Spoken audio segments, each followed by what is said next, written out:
so make your kappa no loss. Remember. All right. Remember when Naija Football who lost? Remember when Naija Football got us? Pump that thing. Welcome back, finally, to another exciting episode of Naija Football Focus here on Football Fans Tribe. You're welcome back to the channel. Over here, we interview Naija Football fans after matches, and we're giving Naija Football fan content back to back. So if you're new here, I beg, just do the needful. Click on that subscribe button, and thank you so much for watching. So this show is all about Naija Football. We are talking about the NPFL, the Nigerian Professional Football League, as well as our darling Super Eagles. So we'll talk about our Super Eagles players, the ones who perform well over the weekend. And of course, they just dropped a list for the Super Eagles friendlies later this month against Mexico and Ecuador, I think. So we'll bring on that list. We'll tell on the players who officially supposed they win no day, and the notable absentees in the list as well. Once again, welcome. I know I'm alone right now in the studio, but I'm not alone doing this. I have with me David Oku of Flow FM Umahia, who is now migrating to Abuja. Who is now migrating to Abuja? You wouldn't mention that. You wouldn't mention that Abuja has been my second home for a long time. I know. I just want to trigger you. Now. Why? Yes. I'm a freelance journalist now. So exactly. I'll put it out there for people just who like care. we are all listen. Free spirits. We are everywhere. But I'm still affiliated with Flow FM, on a freelance basis. Nice one. I'm happy to be on the program. It's a pleasure to see you talk. Yeah, good to see you, man. It's been a while. And then Mazi Onwuka. My God. I don't know what I do. You don't spell my name. Mazi Onwuka of Wazobia FM Football Republic, Port Harcourt. Alpha brotherly. Yeah. Good evening to you, Talks, and you, David Oku. And to our viewers, welcome to another edition of Football Fans Time. So happy to be here as always. Sorry, I don't talk. You have to be very careful. No mess, you don't enter my mouth. No mess. Football, Naija Focus. Say we've been going mid-term break, so if you like say you don't taste small. But good to be here and good to see you. Welcome back. And then let's take the first three comments and then we'll enter the show proper. So comment from Callistus, he says hello. Talk, say hello to you, Callistus. God's Power David from Facebook says call me. Now you be in KT and I will go call you. Barnabas Victor says nice to see you guys. Nice to see you too, and thank you so much for watching the show. So we'll just start from where we're supposed to start from. The results from NPFL Matchday 27. So I'll bring it up on screen now so that we'll begin dissect them one by one. So David, I think you take from Rangers International to Kano Pillars, those first 5 games, and then the second 5 games, Rivers United to Nasarawa United. Mazi, you go handle that one now. Is it okay like that? Yes, but I go still chook mouth for Rivers United matter small. Well, Rangers, it was a good win for Rangers. I'll start from there. Hasland took the lead, but I only knew the lead will last for a while because when you bite the tail of Tiger, you go stand and wait for wait till they come. And now wait till Rangers give Heartland be that. I am thinking that Heartland have overstayed their welcome in top 5 football. Well, not everyone gets to say this, but this is me saying this now. Heartland have been horrendous. I think maybe if they relegate and go down to the second tier, this will help them prepare well. It will help them manage situations better. Every day you see in the news about Heartland players being owed. You see government interference in the news. You see this and that, rancor. It has gone on at Heartland for the last 5-6 years, and things have not changed. For too long. Yeah. And now recently they said, okay, the government stepped in. He gave a lot of money, approved, and money was released for a lot of things. But we are still having issues. So I knew Heartland did not stand any chance against Rangers. And at the end of the day, they were well beaten. For Abia Warriors, a good win for them in their, fight to continue to push up the table. They consolidated on their initial position. I'm one of those who believe that they play a lot of nice football to be where they are at the moment. They create a lot of chances and do not take them. Only if Imama can, look for someone who open the eyes of his players and they are, help them to wear the kind of boots that when they touch the ball in the thing yard to go into the net, Imama can do that because they create a lot of chances but do not take those chances. And then there was a win which I witnessed. That was Kano Pillars, and Kwara United. That's it there for you. Kano Pillars needed to come back in the second half to score 2 goals. There's this talk about Pillars every time where they win games. They say now Juro, but if you were not there to see the game, you'll be having it. They've done their work. No, they could have even won by 3-1. One of the goals were chalked off for offside. Kano Pillars played a great game in the second half. And, some of the people around me were saying, if this is how Kano Pillars have been playing all season, they wouldn't be where they currently find themselves. They will be higher up the table than where they are. They're in a perilous situation. The win against Kwara United was a more than welcome development for them. It pushes them a little bit. I believe they will stay up. They need to continue putting in this sort of performances. Tamara was a monster in the second half. He turned on the screw, took the game by the scruff of the neck. Rabio Ali too did well up front, and the guy who scored the goals, the 2 goals. I tell you, the guy who scored the goals, his parents were calling him just after the match, saying, "We hear say you score, our prayer don't work for you." Our prayer work today. So that is what you want to listen to. That is what you want to hear. And I think they deserve the 3 points. So other games, if you could roll that result again, down Shooting Stars, a big win for them against Niger Tornadoes, who I think might just fall into the trap of going down. Gombe United beating Sunshine Stars was a good one. And that's about that. And let me allow Mazi to come in first and start with Rivers United before I add something to Rivers. Yeah. All right, nice one. Mazi, there was a woto at the Adokia Mesimaka Stadium. Yeah. And, let's go. How you see that game?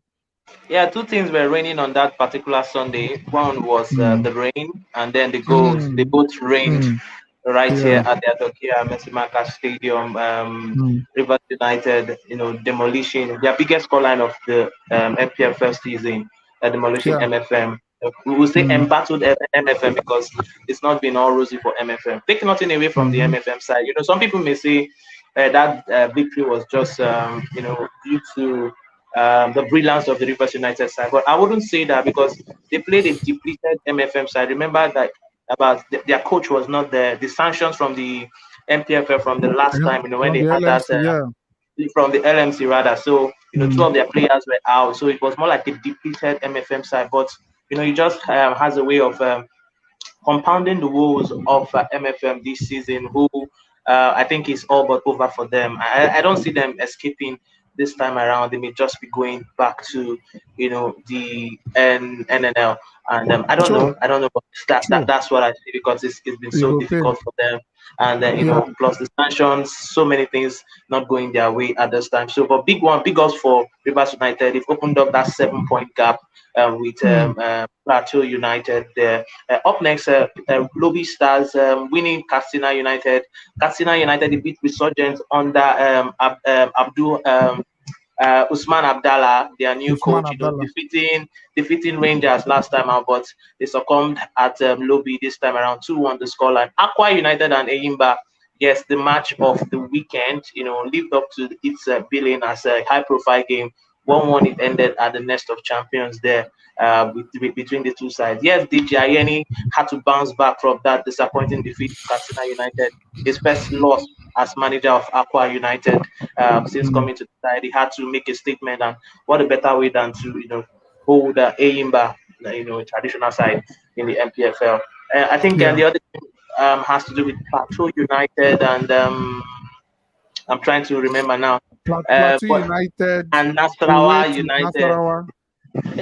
You won't really call it away because they are both middle belt teams. Middle belt teams. I learned Nasarawa used to play at the Just Stadium, but because of this match, they took it away from there because they don't want Plateau to have the home advantage. But then we always knew that game was going to be tough for Plateau United. Nasarawa had not lost a game at home this season, and even before the fixtures were rolled out, I was like, this is one game that could actually be like a banana peel for the Just Boys, and it just proved to be like that. But Rivers United should not celebrate yet. They are traveling to Heartland. That's a local derby, and Heartland too under Erasmus Onu. They've not lost in Owerri. In fact, they've beaten Enyimba there. They've beaten Plateau United there. So it's not yet Uhuru for Rivers United. Some people are of the opinion that maybe the 7 points gap may even just close up, this game week. But football is a game of so many things. You never can say. Many possibilities. So many possibilities. You never can say what will happen. Dakada, inching one step closer to relegation with that defeat to Wiki Torres. Well, I don't know how it's going to go down, but they need to start picking up the points, especially away from home. They've done a lot at home, but they need to start picking it up. I think that's about it. David, you say you want to add to Rivers United matter? Yes, I just want to add to Rivers United. I think their victory was as emphatic as it could have come. That's a good sign for champions in the making. Champions lying in wait. I think Rivers United will win the title this season. The signs they have shown, some of those are reminiscent of what we saw with Aqua United last season. When I watched Rivers United this time around, during match day 10, I told my colleague, Wisdom, on Sports Track that Rivers United will win the title. If you look at how the season have gone, they've been the most consistent team. I think they've lost only twice, and the second one was just because of a hoodoo. Yeah, they had to lose that game to Sunshine Stars, where they usually traditionally don't do well. That's like an unhappy hunting ground for Rivers United. So I'm thinking, if you look at their results, sometimes when they get a draw, Plateau United fail to capitalize. When they lose, Plateau United lose 2. And now, remember, the gap was 1 point before. We're going just yesterday. 2 points. But now it has increased. So what does that tell you? 1 to 4 to 7. Yes, I don't think their win against MFM was because of MFM's depletion. I think even a full strength MFM side could have been blown away. Maybe the score could have doubled. Rivers United in the form of their life at the moment. Anyone who comes in front of them, this man can finally do some celebration in just the wait. I didn't like to see this man before. I didn't like to, see him because I always had, bad assessments of Stanley Iguma, having been in the job for a long time without delivering the goods. I called him the perennial underachiever, but that has since changed this season. It has changed because he's up there. I think he's going to finally bring a title back home to his masters. Even the governor, who is supportive of the team, Nyesom Wike, will be happy about that. And he's got a good workforce. He has a terrific assistant coach in Fatai Osho, of course, who has a job with the Nigerian Football Federation. I think their tactics have been spot on. The only thing I want for Rivers United is to continue in this form they are in. The players and the recruitment they've done, or the signings they've made, have been fantastic, and that has showcased in their results this season. I don't think there's anybody who can say they've been able to rub shoulders with Rivers this campaign. And another thing, Chidoke Akuneto in that 5-0 winning there, I think he scored 2. And then there are a few, in fact, on days that he doesn't score, it's like Chidoke comes out. And then when you have multiple goal scorers that are over the 10-goal mark, you're definitely sure to be at least in another conversation of winning the league. So nice one for them at least. Finally, Rivers United. Maybe let's not start celebrating yet, but let's see how it goes. And then you spoke we can forgive you. We can forgive you for starting to celebrate. We begin to say we can forgive you for that. And then speaking of NDG, I heard the Aqua United coach, he was awarded the manager of the month by the League Bloggers Association. As you can see him and his team celebrating there. So good one for him. I think he got 3 of 3 wins. And then Victor Mbauma, the Eimba striker, was awarded a player of the month, for 5 goals and in I think 3 games, or was it 4 games? So nice one for him, and congratulations to both of them for winning those awards. So moving on now, we'll just check the league table and we'll just peep waiting they happen there. So Rivers United currently, like you said, 7 points clear on top of the table. being chased by Plateau United, who are now 6 points ahead of Rangers International. MFM, deep down below, Concom below. 24 points at bottom of the league, 4 points behind their closest people, Heartland, who are also threatened by relegation. Kano Pillars are down there too, and Dakada close by. So the relegation battle basically now everybody from Lobby Stars downwards, I think. Everybody from Lobby Stars downwards is being threatened seriously. So we'll see how it goes. Meanwhile, Remo Stars sitting pretty in fourth position, shocking everybody. And congratulations to Remo Stars as well. I think their under 15 team came out of the La Liga under 15 Promises tournament winners after beating Shooting Stars 2-0. So congratulations to Remo. It just like say Remo, they just do that thing on the low key, they go small. So congrats to them. So let's move into Nigerian players abroad, where Odion Igalo, another goal for him, top scorer in the Saudi division. I mean, this guy changed clothes, but in form, no change. He's still delivering goals. And my friend IoT from Eagle Striker, he say, no matter say Igalo go score goal until the day he die. So good on for John Igalo, and congratulations to him. And then big congratulations to Mazi Simon as well, winning his first trophy as a professional player. See the way he hold him tight, hold him jeje. So congratulations to Mazi Simon winning the Coupe de France with Nantes. And also congratulations to Big Zaidu Sanusi, scoring the winning goal at Porto, beat Benfica 1-0. I mean, if you saw that counter attack in the 94th minute for your left back to fly from post to post, then when he reached there, he still score again. Mad one, and congratulations to Zaidu as well. The technique, the technique. He finished like Van Persie there, and Cyril Dessers continuing in good form. 2 goals over the weekend again, and this guy, he just delivered the celebrate, and it's a good thing. Probably, maybe he will begin to warm the hearts of the Super Eagles fans. We shall know very soon. Sadiq Umar, another goal over the weekend. Currently 4th top scorer in the La Liga, in the Spanish second division, but no other player has been involved in more goals than this man. 17 goals and 8 assists. That's 25 in all. No player done near him. So Sadiq doing the business. Bigger clubs and a bigger transfer waiting. Let's see how it goes. But about 30 minutes, or was it 45 minutes before we came on the show, the list was released, like I said earlier, for the Super Eagles friendlies versus Mexico and Ecuador. So now this what the list look like is Maduka Okoye, Adewale Adeyinka, Ojo Olorunleke, William Trustekong, Super Eagles vice captain, Leon Balogun, his Oyibo war partner, Ola Aino, Isa Ali, Shemi Ajayi, Zaidu Sanusi, Shehu Abdullahi, Ibrahim Buhari, Calvin Bassi, and Chidozie Awaziem. In the midfield, now we have Joe Aribo, Alex Iwobi, Oganekaro Etebo, Babatunde Nosiru, Azubike Okechukwu, Chiamaka Madu, Samson Tijani, and Al Hassan Yusuf. Funny thing about Joe Aribo, I think he not play about 55 matches this season, one of the highest number of games where any player for the world don't play this season. I think the highest, if I'm not mistaken. So more no run this guy down. But he's 25, he's at the peak of his power. So hopefully if he handle the pressure. And then the forwards, as we know, say we get enough gun to carry go fight. Not the leg to stand, shoot the gun. Now they get problem.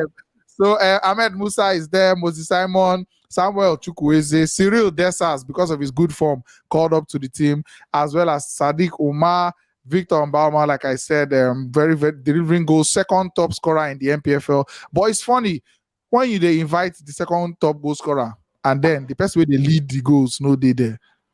Anyways, Emmanuel Dennis, Ademola Lukman, and Ishak Rafiu. So Ishak Rafiu is in the lead. Don't panic. David Oku, what do you think? Yeah, good list. I've seen mixture there. Fine, the names might not ring bells at this point in time, but the mixture there is a rich blend of experience and youth. Of course, experience from NPFL and from abroad. I've seen some Rangers players in there. I've seen some Nuns players who are in form. I've seen some players in the Premier League in form. Though conspicuously mixing is Kelechi Iheanacho and Victor Osimhen. Possibly those ones are wrapped in cotton wool at the moment, or maybe one or two reasons why they are not invited. But we all know they are mainstays in the team, right? Yeah. Yes. Yeah. So this is just a friendly. Ecuador and Mexico are And we get high-profile scores to teams. settle with Mexico. No be that way they go beat our home base team 4-0 last time. Things they got they sleep. It's just a friendly game. It's just a friendly game, you know. I love the fact that Salisu Yusuf has gone for this mixture. And, you know, sometimes when lists are released like this from the glass house, a lot of people begin to say, was it the coach that did this? Was it the coach that... Let us learn to respect what is coming from authority. It's the coach's signature that is on it. He released the list. So stop the questioning. You understand? I love the fact that I've seen Halassan Yusuf there. I was beginning to wonder, wouldn't this guy smell? Just smell Super Eagles jersey at least. At least.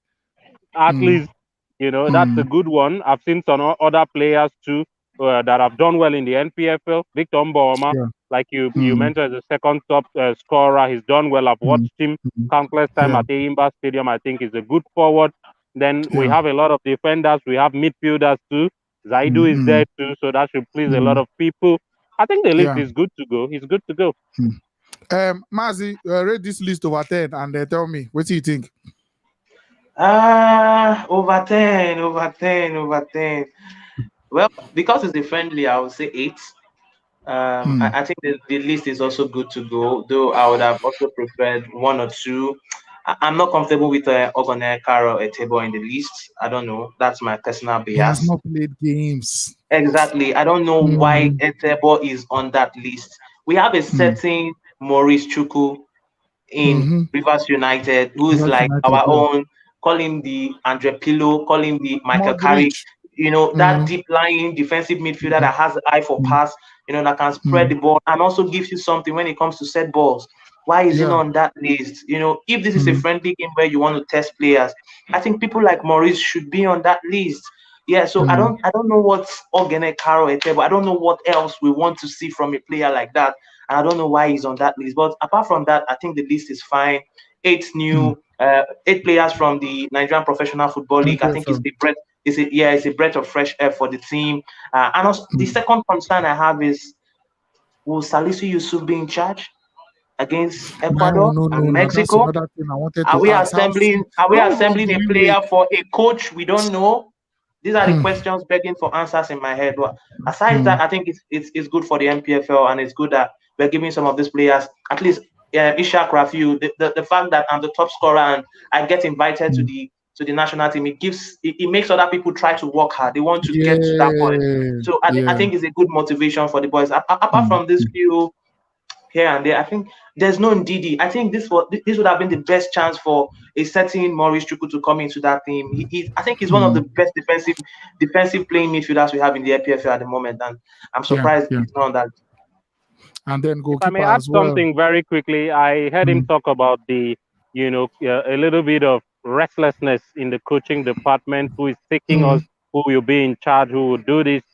This is where I would like the football authorities to work harder and ensure that they name a coach as soon as possible. Yeah. If they want to stick with Sally, if they want to stick with Sally, this team safe. Yes. So we don't have the kind of. We don't have to see a repeat of what happened in the Nations Cup. Yes, now. If they want to stick with the coach who is there at the moment, let them stick with him. See, one thing with coaching is that when you're getting the result, no matter the profile that you come in with, it will be ignored if you get the result. And maybe your tactics during games, people are seeing it. The fans watch the game. Let's not forget about that. The journalists see the game. They know what you do. So I would like them to name somebody as soon as possible so that we get over this bit of conundrum about who is here, who's going to be here, who's going to be here. They should do it as soon as possible. The Pesiros of this world, the linking with all of the top coaches of this world, it wouldn't help our cause. It wouldn't help our cause. We need people that we need the right live show for that one. We need the right people that know our football. I repeat, we need the right persons. If you find a coach who's good tactically enough in the country, why not stay with him? Some people would tell me, yes, that was how you talked about the other time, and they brought in Eguava, and this is what he did to us. No, you might fail, you might win, but it doesn't change the fact that you need to always do things when you need to do them. Continuing to delay the naming of a coach might just affect us. We need to. Well, there's someone who is in charge already, temporary, but I need clarification on things moving forward. We all do. And then finally on the show, we are going to name our man Weh Sabi for this week. And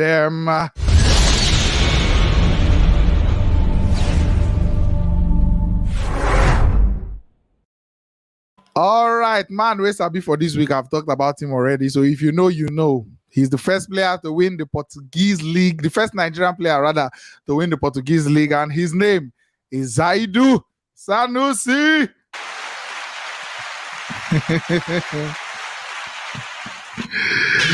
Congratulations, Zaidu Sanusi, man Weh Sabi for this episode, and you are indeed a man. Many people complained when you were left out of the team the second leg versus Ghana, but you're still a young player. We still have a lot of time to enjoy you in the Super Eagles. And so congratulations to Zaidu, and long may it continue, and long may it continue. All right, guys. So you can talking about Weh Sabi. I have a colleague here. You can see him on Akosi Nigeria Info. It's our employee of the month, so he's also a man Weh Sabi. The man does he support Pep? Does he support Pep Guardiola? He support Pep. Does he support Pep? Yes or no? No, my support is on conversation basis. One Bless conversation you. might be. You are a man. One conversation based what? That which pepper soup to you. Nice one, man. Nice one. All right, thank you so much for watching. We are not going to take 3 more comments. The most recent comment from Igati. He said, "This is Ray. Remember to return my email." Okay, we'll check. No verse. Actor said, "Good evening, everyone. Good evening to you." And then Okpe or Nafadeji said, "Big kudos to you." Onome says, "Nice one for keeping up with our homegrown soccer activities." Of course. Now we get them. Thank you so much, guys, for watching. You can follow David Oku on his Instagram. Just search David Oku, Instagram, Twitter, everywhere. This is the man right there, freelance journalist and a top guy. Top guy. And then the Mazi Onwuka on Instagram and everywhere else. Just search, you will see this great football lover, and he's a sportsman as well. So you can follow him up, chat these guys up, just give them a follow, chat them up, make on a talk football, argue, make somebody verse, and we move on with our lives. Thank you so much for watching. And then we'll be back again next week. Once a week. Don't forget, now with the I'm over here on Naija Football Focus. We'll be back again next week, as usual, on Tuesday or Monday. So you'll receive the update, of course. Thank you so much for watching, and see you soon.